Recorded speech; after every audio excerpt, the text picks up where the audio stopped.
Why walk when you can mosey? I'm not happy. I'm ecstatic. I wasn't tired. I was exhausted. Those are just a few sentences with words that illustrate shades of meaning.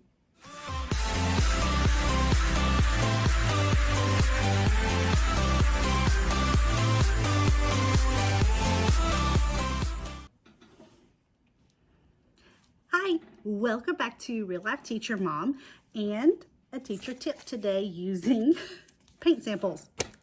So today's tip is about shades of meaning and why do we teach it? What is it? What can we do? So first of all, shades of meaning just refers to those subtle differences between words. Those words help to describe feelings, what we're thinking, and it helps to let our readers or our listeners, if we're speaking, to know what we really mean.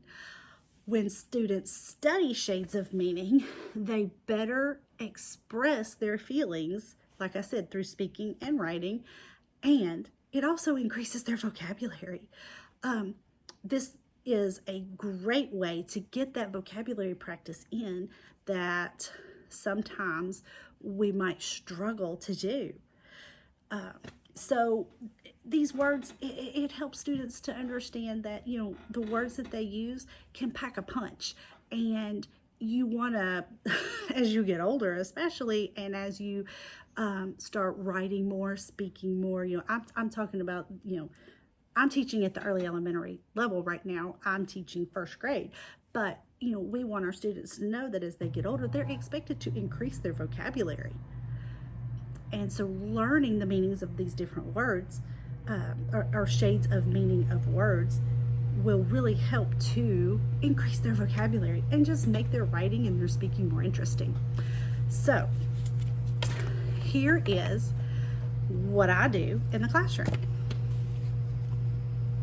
I go get paint samples at the local hardware store.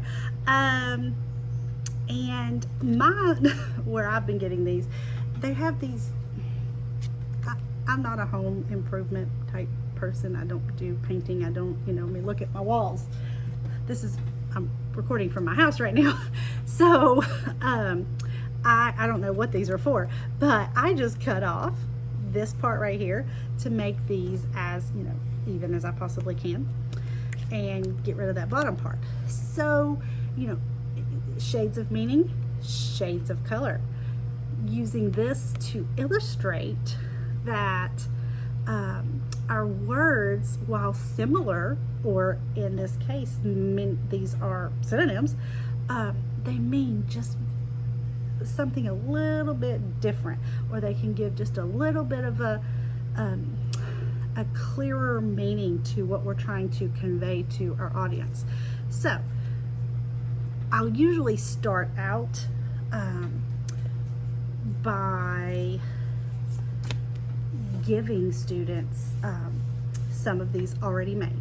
So I start with the lighter color, because the lighter color, to me, in my head, represents a common word, a word that we use all the time. And so, for example, this one, good. Kids, as writers in general, but especially kids, referring to my first graders, love to use that word good. It's good. Oh, it tasted good. It sounded good. I kicked it good. But what are some words that we could replace that word good with and give our audience a clearer meaning of what we are trying to tell them? Well, that was a good kick, or that was a great kick. Because if it wasn't good, you could go, what's a word that, if you don't want a word as strong as good, well, it was an okay kick, good kick, great kick. That was a spectacular kick in the soccer game. So I just, show the students how, using a word that's common, or that we use all the time, and that's okay. But you can really give more meaning to your writing or your speaking by using words that could mean the same thing, but tell us a little bit more about how you're feeling about that, or what it was really like, because these are words that describe emotions or size or shape or things like that.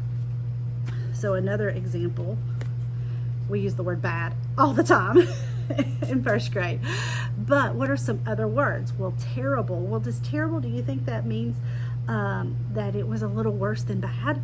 Well, yeah, I mean, usually something that's terrible is worse than it was just bad. But what about wretched? Oh, Miss Lewis, what does wretched mean?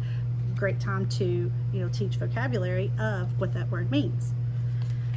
So I've seen this in older grades where you maybe assign a word to a student, give them the paint samples, and let them research and come up with shades of meaning of that word. And you could even have them write the word in a sentence using that word.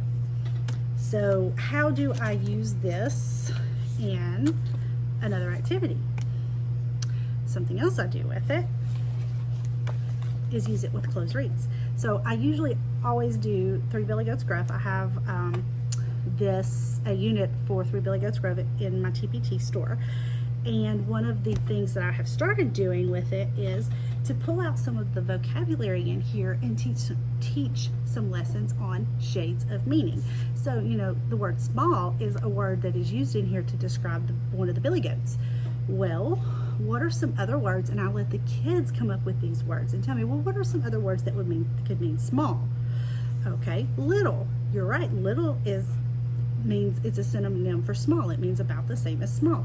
What's another word that they could have used to describe the billy goat in comparison to the troll? Oh, well, the billy goat was tiny. And we even use the word tiny in this book sometimes with a suffix added to it, like tiniest. There you go, something else that you can pull in with all of this using the suffixes and the prefixes and stuff. So using shades of meaning by pulling out some of your vocabulary from your closed reads is also a way to connect the two.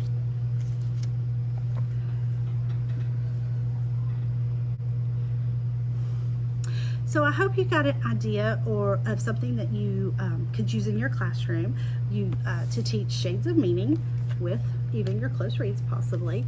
And I really hope you like this video. I'm trying to do some small, short ideas, put some of those out there while we're all in limbo this summer, trying to figure out how we're going back to school.